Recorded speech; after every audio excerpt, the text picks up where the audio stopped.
I'm a lawyer. I understand our responsibility and I understand the nuances of this. The details matter in how you do this.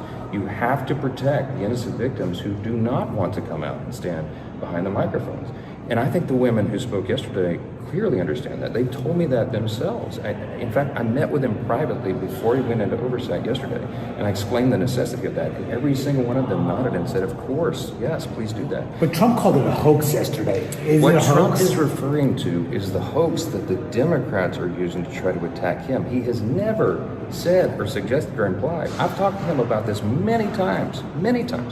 It comes across as calling the whole thing a hoax. It's been misrepresented. He's not saying that what Epstein did is a hoax. It's a terrible, unspeakable evil. He believes that himself. When he first heard the rumor, he kicked him out of Mar-a-Lago. He was an FBI informant to try to take this stuff down.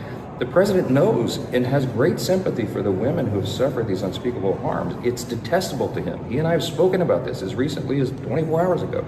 What he's talking about is the Democrats who are doing this with impure motives. If they cared so much about this, why didn't they do something during the 4 years of the Biden administration when the Biden DOJ had all the records? They didn't say a word about it.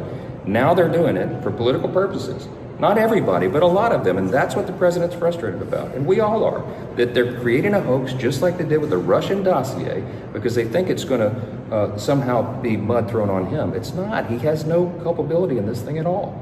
The president has clean hands. He wants all the records out. He has told me that himself. Should he meet with the victims? I suspect he probably will. Yeah, he has great compassion for them. The president has a very compassionate heart. He hates the fact that these women suffered those harms. He hates what Epstein is accused of and who he was.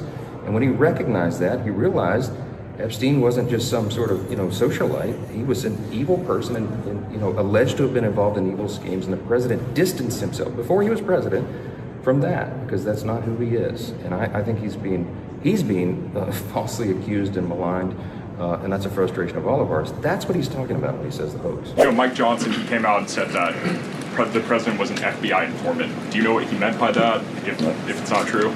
I can affirm that is not true. I think the speaker was referring to the fact that President Trump kicked Jeffrey Epstein out of his Mar-a-Lago property for reasons the president has already discussed. Following up on a little bit of what the ranking member was discussing, there was a significant event this week in which this committee has jurisdiction over. The Speaker of the House, the third highest ranking U.S. official, third in line to be the president, looked into the TV cameras and told us that the current president of the United States was an FBI informant.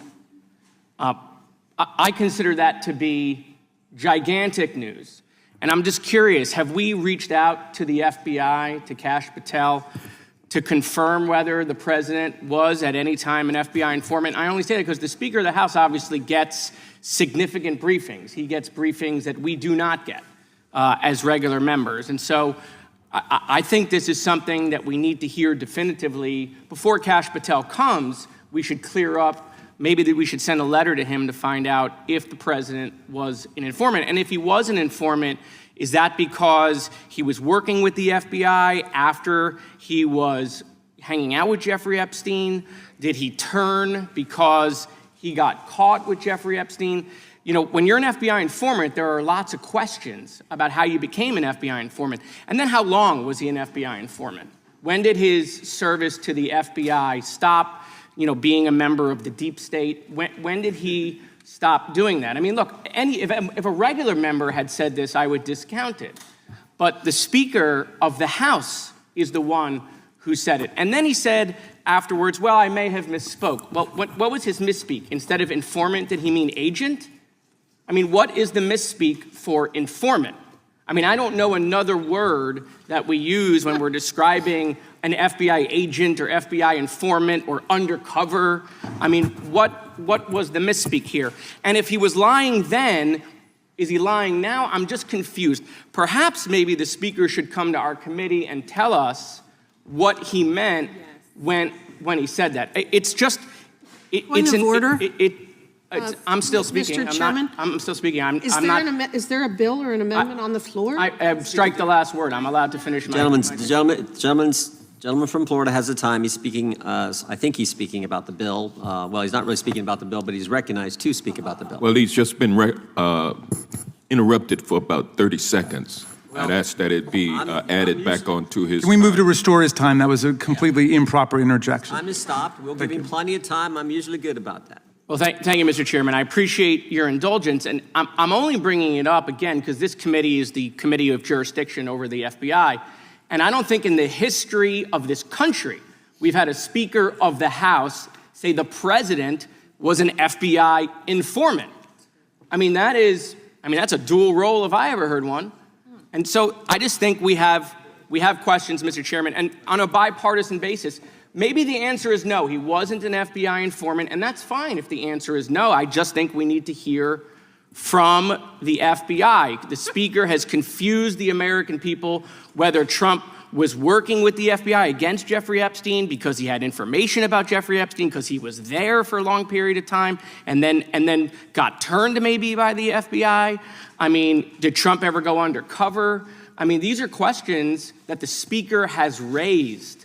By the way, President going undercover would be interesting, but these are questions that he's raised. That is not a misspeak. There is not another adjective or verb for FBI informant, right? I understand the president kicked him out of his club. That doesn't make you an FBI informant. So I think we need to get to the bottom of that. At this point, the Trump administration is beyond desperate to deflect away from the fact that Donald Trump was a very close associate and friend of Jeffrey Epstein. There's really nothing they can do at this point, but they reaching as far as they can reach. I honestly don't have much to say about the idea that Donald Trump was an FBI informant against Jeffrey Epstein because it's so ridiculous. But he's doing everything he can to distract from the fact that he's caught red-handed. Even with these troop deployments, the DC, LA stunts, sending people into Chicago, if that does happen. I'm here in Chicago.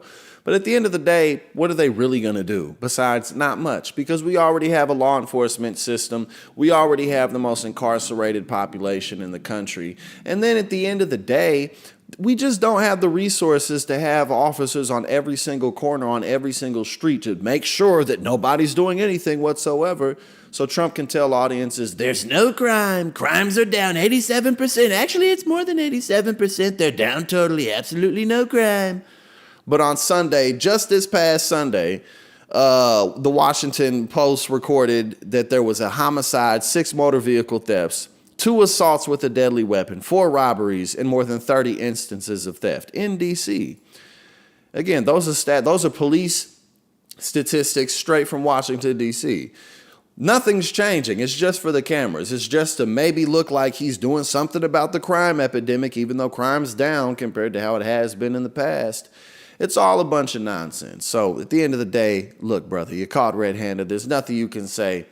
We saw the weird little letter with the silhouette that you drew with your signature. Then we saw all the example. We've been looking at your signature for decades, man. There's nothing you can say.